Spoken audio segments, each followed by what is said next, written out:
Salut les lecteurs, aujourd'hui je vous présente Lockwood Co. tome 2, Le crâne qui murmure de Jonathan Stroud, paru aux éditions Wiz Albin Michel.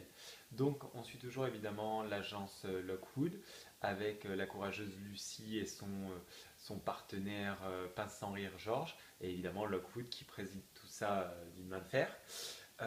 Donc l'agence a pris du galon, elle est repérée par la population et par d'autres agences. D'ailleurs, les trois personnages sont invités à une réception importante.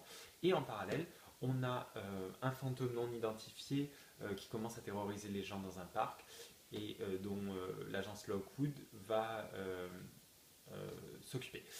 Voilà.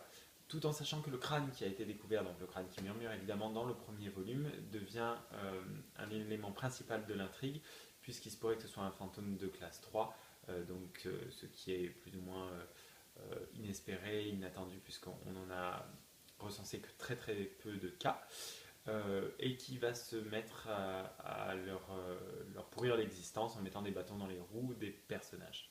Voilà. Ça suit complètement dans la lignée du premier volume.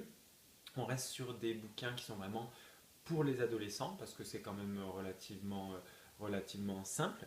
Les personnages sont assez attachants, notamment le binôme Lucie avec Georges. Donc ça, c'est chouette, c'est une ambiance très agréable à suivre et à découvrir. Il n'y a rien d'extraordinaire dans la façon dont c'est écrit, hein. La narration est plutôt bonne. C'est resté un petit peu enfantin, c'est pour ça que je dis que c'est pour des ados. C'est le monde fantastique à la Ghostbusters, donc pour ça c'est assez chouette. Parfois la trame est un petit peu compliquée, ça part un peu dans tous les sens, c'est difficile à suivre, mais on retombe rapidement sur ses pattes et c'est gentil. Voilà, c'est agréable à lire. Pour les ados qui aiment le fantastique, ça leur plaira beaucoup. Voilà, c'était Lockwood Co. tome 2, Le crâne qui murmure de Jonathan Stroud, aux éditions Wiz Albin Michel. Et moi je vous dis à bientôt pour un prochain blogueo. Bye.